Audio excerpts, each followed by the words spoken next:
Hello विद्यार्थियों, आइए आज की इस वीडियो में रीजनिंग का इम्पोर्टेंट टॉपिक कोडिंग और डिकोडिंग चर्चा करते हैं। आपको मैं बता दूं विद्यार्थियों, कितने प्रकार की कोडिंग देखने को मिलती है, टाइप्स ऑफ कोडिंग। पहला है लेटर कोडिंग। ये ऐसी कोडिंग है जो जनरली आपके कॉम्पिटिटिव एग्जाम में पूछे जाते हैं, स्पेशली नेट और जेआरएफ के फर्स्ट पेपर में। लेटर कोडिंग है पहला। फिर दूसरा है लेटर एंड न्यूमेरिकल कोडिंग। तीसरा है आपका coding using position number of alphabet. चौथा है सब्स्टिट्यूशन कोडिंग और पांचवा है आर्टिफिशियल लैंग्वेज कोडिंग।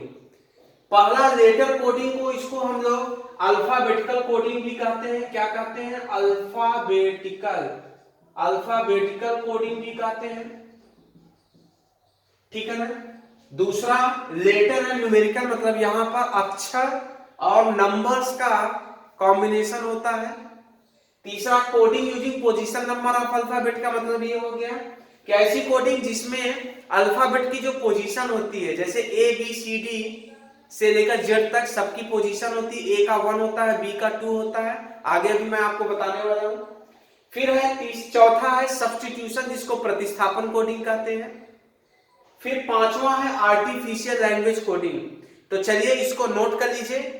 अब मैं आपको बारी बारी से हर कोडिंग बताने वाला हूं, इसको आप लोग नोट कर लीजिए।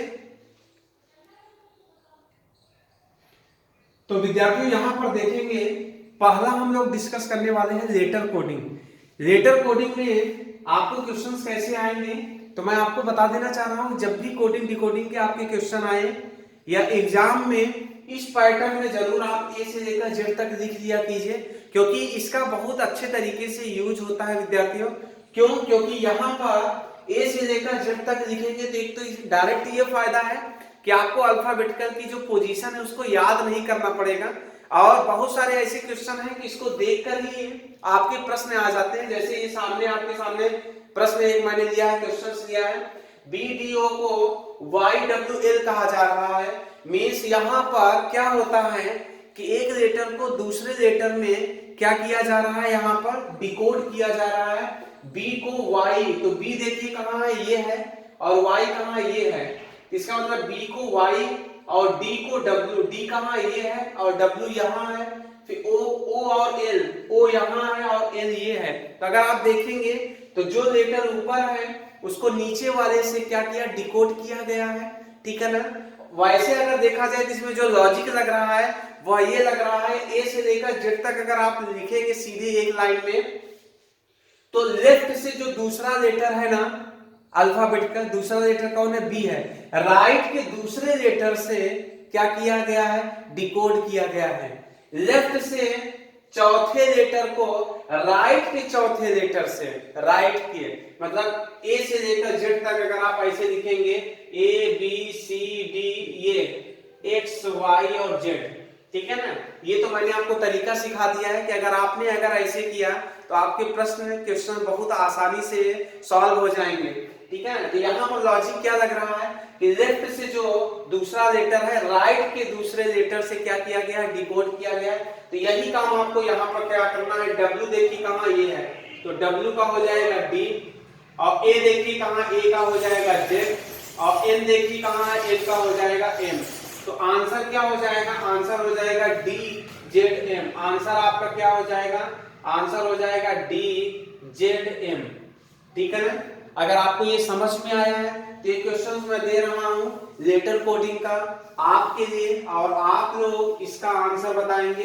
पहला क्वेश्चन मैंने आपको सिखा दिया, दूसरा प्रश्न आपको बताना है, आपको करना है किसी निश्चित भाषा में, किसी निश्चित लैंग्वेज में DEN को बोला जा रहा है W V और M। तो आपको बताना है वाइड, WIDE, वाइड को क्या कहा जाएगा, वाइड को क्या कहा जाएगा, आपको बताना है। अब दूसरा जो कोडिंग है विद्यार्थियों, दूसरी जो कोडिंग है वह है आपका लेटर एंड न्यूमेरिकल कोडिंग। आइए इसमें देखते हैं लेटर एंड न्यूमेरिकल कोडिंग में क्वेश्चंस कैसे आते हैं। तो मैं आपको बता दूं, लेटर एंड न्यूमेरिकल कोडिंग में लेटर और नंबर्स का कॉम्बिनेशन रहेगा। मींस यहां पर लेटर को नंबर से स्पेसिफाई किया जाएगा, एक लेटर को किसी एक स्पेसिफिक नंबर से रिप्रेजेंट किया जाएगा। जरूरी नहीं कि उसका अल्फाबेटिकल पोजीशन ही हो। जैसे यहां देखिए W है, W को 5 से रिप्रेजेंट किया गया है। W को किससे रिप्रेजेंट किया गया? 5 से। तो जहां जहां W होगा वहां 5 से रिप्रेजेंट किया जाएगा। आप देख सकते हैं यहाँ W है तो यहाँ भी 5 से रिप्रेजेंट किया गया। A को देखिए 1 से रिप्रेजेंट किया गया है, तो A का अल्फाबेटिकल पोजीशन 1 भी है। इससे कंफ्यूज मत होइएगा, किसी भी रैंडम नंबर से रिप्रेजेंट किया जा सकता है, लेकिन ये ध्यान रखिएगा जहां जहां वह लेटर आएगा उस लेटर का उसी नंबर से रिप्रेजेंटेशन होगा। जैसे यहां पर देखिए P है ना, P को 7 से रिप्रेजेंट किया गया है, तो P देखिए यहां पर है तो यहां पर भी 7 से रिप्रेजेंट किया गया है। N देखिए 8 से रिप्रेजेंट किया गया है ना, N यहां पर भी 8 से रिप्रेजेंट किया गया है। तो अब आप देखिए आंसर क्या होगा? P का कितना है? 7, A का कितना है? 1, N का कितना है? 8, T का देखिए कितना है? 6। तो आंसर आपका क्या हो जाएगा? आंसर हो जाएगा 7186। ये आपका आंसर हो जाएगा। इस आंसर को नोट कर लीजिए विद्यार्थियों, फिर हम लोग अगली कोडिंग पर चर्चा करने वाले हैं। तीसरी जो कोडिंग है विद्यार्थियों वह है coding using position number of alphabet. नाम से पता चल रहा है using position number of alphabet, का मतलब ये हो गया कि इस कोडिंग में आपको जो अल्फाबेट की पोजीशन है उनका यूज किया जाएगा। जैसे यहाँ पर अल्फाबेट की पोजीशन फिक्स है, A का 1 होता है, T का 20 है तो 20 ही रहेगा, M का जो है देखेंगे 13 है, N का 14 है। तो इन्हीं का यूज करके आपके क्वेश्चंस बनेंगे। क्वेश्चंस कैसे पूछा जा सकता है? क्वेश्चंस कहा जाएगा किसी निश्चित भाषा में PAN को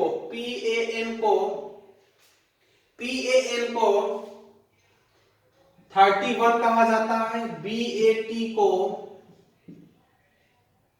23 कहा जा रहा है, POF को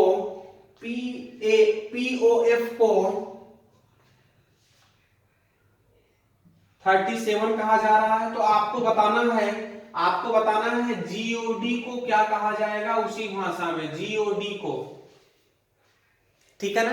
तो यहां पर अगर आप देखेंगे कि यहां पर लेटर और नंबर है, ठीक है, तो आप कंफ्यूज मत होइएगा। इससे पहले मैंने आपको बताया था लेटर एंड न्यूमेरिकल कोडिंग, और आप बताने चल रहा हूं coding using position number of alphabet.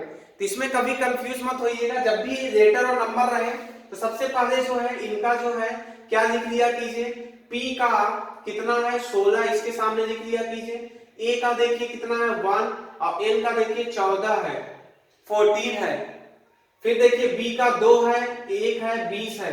अब देखिए इसमें रिलेशन देखिए, अगर रिलेशन आपका क्या कह रहा है 14 1 16 31 के इक्वल है, इसका मतलब यहाँ पर 16 4 20 10 30 31 जोड़ा गया है। अगर यहाँ पर जोड़ा गया है तो जितनी भी दिए रहेंगे ना सभी में उनके पोजीशन को ऐड किया जाएगा।